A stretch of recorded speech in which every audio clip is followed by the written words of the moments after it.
نبی پاک صلی اللہ تعالیٰ علیہ وسلم کی زندگی میں بہترین نمونہ عمل ہے، بہترین۔ اگر کوئی شخص ایک خوبصورت ترین زندگی ترتیب دینا چاہے اور وہ محسوس کرے کہ زندگی باوقار بھی ہو، حسین بھی ہو، سکون والی بھی ہو، اور زندگی اس طرح کی ہو جس میں میری وجہ سے کسی کو تکلیف بھی نہ پہنچے، اور زندگی اس طرح کی ہو کہ میری وجہ سے کسی کا فائدہ بھی ہو جائے، اور زندگی اس طرح کی ہو کہ میرا وجود بیکار نہ ہو، میری صلاحیتوں کو زنگ نہ لگے، میں کچھ کر جاؤں، کچھ کر گزروں، زمانے کو کچھ دے جاؤں، ملت کے لیے، قوم کے لیے، وطن کے لیے، مذہب کے لیے، دین کے لیے، عقیدے کے لیے کوئی خدمات سر انجام دے جاؤں، میں کچھ نظریات میں بلندی پیدا کر جاؤں، میں کچھ کر جاؤں۔ اگر کچھ چاہے کہ میں کچھ کر جاؤں تو لقد کان لکم فی رسول اللہ اسوۃ حسنہ، پھر اس کے لیے میرے نبی پاک کی زندگی ایک بہترین نمونہ ہے، بہترین نمونہ۔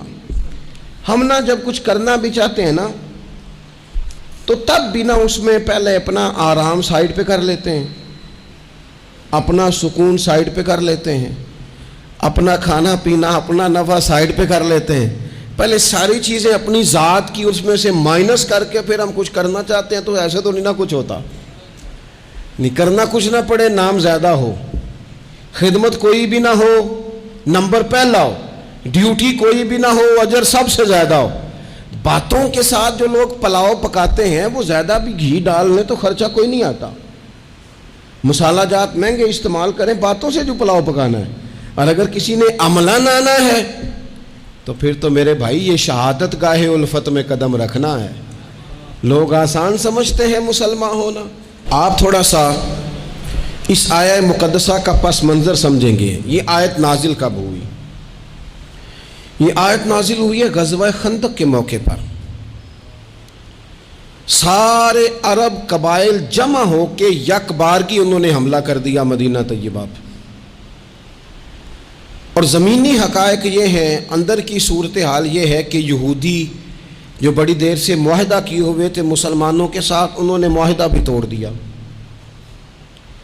منافقین مدینہ طیبہ میں جو بڑا اظہار کرتے تھے ظاہری جملوں اور لفظوں کے ساتھ، وہ پیچھے ہو گئے۔ قحط کا زمانہ ہے، معاشی حالات بھی بڑے سخت ہیں۔ اب ان حالات میں سارے کا سارا عرب کفر جو ہے وہ جمع ہو کے آ گیا۔ اب حضور نے ان کے خلاف کھڑے ہونا ہے، صحابہ کو جمع کیا گیا، مشاورت کی گئی، اب کیا کیا جائے۔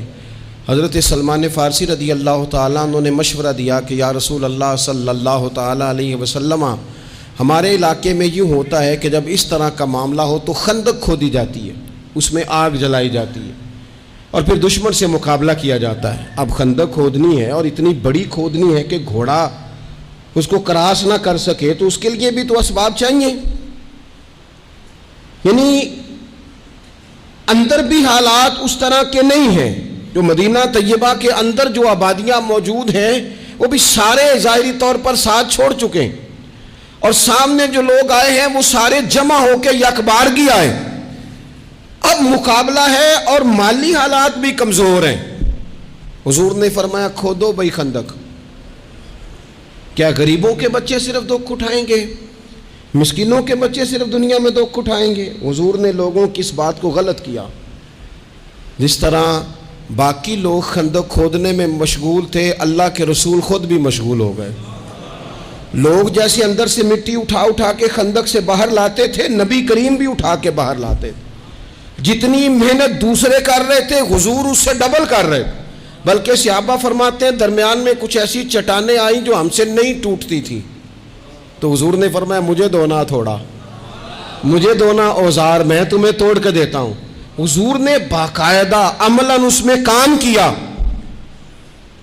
اور جب ہم نے کہا نا یا رسول اللہ ہم نے تو بھوک کی وجہ سے پیٹ پہ پتھر باندھے ہیں، تو حضور نے کپڑا ہٹا کے کہا تم نے اگر ایک باندھا ہے تو میں نے دو باندھے ہوئے ہیں۔ عملاً حضور نے حصہ لیا۔ ایک مہینہ پورا مدینہ طیبہ کا محاصرہ کیے رکھا کافروں نے، اور کڑاکے کی سردی، حالات اور طرح کے، ان سارے حالات میں یوں ڈٹ کے میرے رسول کریم نے مقابلہ کیا۔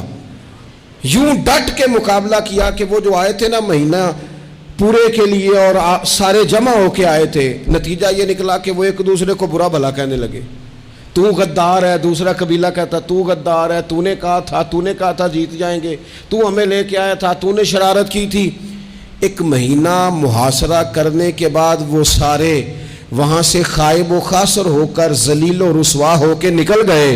اور ان سارے حالات میں حضور یوں ڈٹ کے کھڑے ہوئے کہ کمزور پڑنے والے لوگوں سے، پریشان رہنے والے لوگوں سے، چھوٹی چھوٹی باتوں پر گھبرا جانے والی امت سے، اور ذرا سی باتوں پر ٹینشن طاری کر لینا اور کالا جادو ہو گیا، نظر لگ گئی اور فلانا آ گیا اور فلانے کی وجہ سے ایسا ہو گیا اور فلانے نے مجھے یوں کر دیا اور فلان کی وجہ سے میں کامیاب نہیں ہو سکا اور فلانا میرے ساتھ چلتا. تو اللہ کریم نے ان ساری کمزور باتیں کرنے والے ہم جیسے لوگوں کو سمجھایا کہ یہ حالات دیکھو اور میرے رسول کا ڈٹنا دیکھو، اور ان حالات میں بھی پورے کفر کو بھگا دینے کا انداز دیکھو.